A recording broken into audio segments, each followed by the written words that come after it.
The night was quiet, too quiet, as Daniel left the late shift at the mechanic shop.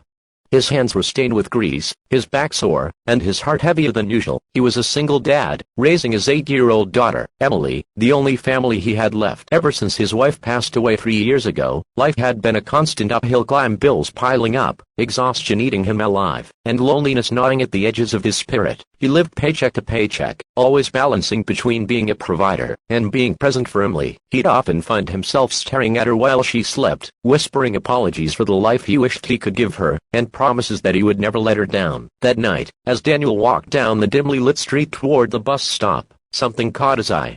At first, he thought it was just two people arguing near the alleyway, but then, he saw a teenage girl, maybe 15 or 16, being dragged by a man twice her size. Her muffled cries broke through the silence of the street. Daniel's heart pounded. He didn't think, didn't weigh the consequences. He just moved. His boots slammed the pavement as he charged toward them. The man snarled when he noticed Daniel coming. "Stay out of this," he barked, tightening his grip on the girl. But Daniel didn't stop. He didn't ask questions. He didn't hesitate. His fist flew before words did. The man stumbled back, clutching his face, releasing the girl. "Run!" Daniel shouted at her. The girl bolted, tears streaming down her face. The man lunged again, but Daniel, fueled by rage and instinct, fought back with everything he had. A flurry of punches, a desperate shove. The man finally staggered, and ran off into the darkness, spitting curses as he disappeared. Daniel's chest heaved. His knuckles throbbed. He stood there, adrenaline coursing through him, trying to steady his breathing. The girl hadn't run far. She stood trembling by the corner, clutching her torn backpack to her chest. Her face was streaked with tears, her lips split. Daniel softened his tone, lifting his hand slowly. "It's okay, you're safe now," he said, his voice gentle. She looked at him, eyes wide with fear, but something in his tone, in the way he stood protectively yet humbly, reassured her. She walked back, shaky steps carrying a weight far heavier than her young age. "My name's Daniel," he said quietly. "I'm not gonna hurt you. Do you need me to call someone?" "Your parents." At the mention of parents, she flinched. She shook her head, tears spilling again. Daniel hesitated, then knelt so he was at her eye level. "Listen, I've got a daughter at home. She's your age. I'd want someone to help her, if she was in trouble.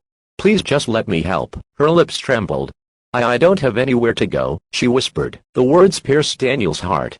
He knew the sound of loneliness, the silence of a world that didn't care. He offered his jacket. She hesitated, then took it. Her small frame seemed swallowed by the fabric, but she hugged it close, as if it were the first warmth she'd felt in a long time. That night, Daniel made a choice. He brought her home. Emily woke up when she heard the door creak. Rubbing her eyes, she peeked out of her room. "Daddy." "Who's that?" Daniel looked at the girl, then back at his daughter. "This is a friend. She needed a safe place tonight." Emily's innocence cut through the tension. She smiled sleepily and said, "Hi, I'm Emily." The girl's lips curved into the faintest smile. "Hi, I'm Lily." That night, Daniel let Lily sleep on the couch. He gave her a blanket, made her some tea, and reassured her that she was safe. Still, he didn't sleep much. He sat by the window, keeping watch, afraid that man might come back, afraid of what Lily's story might be. Morning lights spilled into the room, and for the first time in years, Daniel saw his daughter laughing as she showed Lily her drawings. Lily's smile was fragile, but it was real. It stirred something deep inside Daniel, a protective fire. Over the next days, pieces of Lily's story unfolded. Her mother had left years ago. Her father wasn't a father at all, but a monster who raised fists instead of hands, curses instead of comfort. The man Daniel had fought wasn't a stranger. It was her father. She had been trying to run away for good that night. Daniel's chest tightened with every detail. He saw in Lily the same wounds he carried from his own past: that abandonment, the struggle, the ache of wanting to be loved. He didn't have much, but what he had, he gave. A roof. A meal. Safety. Emily treated Lily like the sister she never had, sharing toys, secrets, even her bed when Lily's nightmares kept her awake. There were moments Daniel doubted himself. Could he really care for another child, when he was barely holding life together? But every time he saw Lily's eyes slowly regaining light, slowly learning trust, he knew he couldn't let her go back to the darkness she had escaped. One afternoon, social workers came after Lily confided in a teacher at Emily's school. Daniel feared they would take her away, place her in some sterile foster home where she'd just be another file in a cabinet. He pleaded with them, his voice breaking.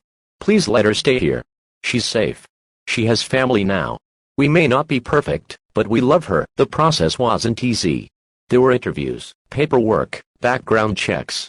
But through it all, Daniel never wavered. He worked longer hours, sacrificed more, did everything in his power to prove he could give Lily the home she deserved. Months later, the day finally came. Daniel sat nervously in the courthouse, Emily clutching his hand, Lily sitting on his other side. When the judge announced the decision that Lily could officially stay with him, tears welled in Daniel's eyes. Lily buried her face in his chest, sobbing. Emily hugged them both, her little arms barely able to wrap around them. In that moment, Daniel realized something. He had saved Lily that night in the alley. But in truth, Lily had saved him too. She filled the cracks in his broken life with purpose, love, and family. Years later, people in the neighborhood would often see Daniel walking with his two daughters Emily and Lily, one holding each hand, laughter trailing behind them. Few knew the story of how they became a family, but those who did would say it was a reminder of how one act of courage, one choice to step in, can change lives forever. Because sometimes, kindness isn't quiet. Sometimes, kindness is a fist thrown in the dark to protect a stranger. And sometimes, kindness becomes a love that lasts a lifetime. So if this story touched your heart, remember there is power in kindness, in courage, in standing up when others stay silent. And maybe, just maybe, the world needs more people like Daniel. If you believe that too, consider subscribing. Stories like this one are reminders of the light we all carry inside us.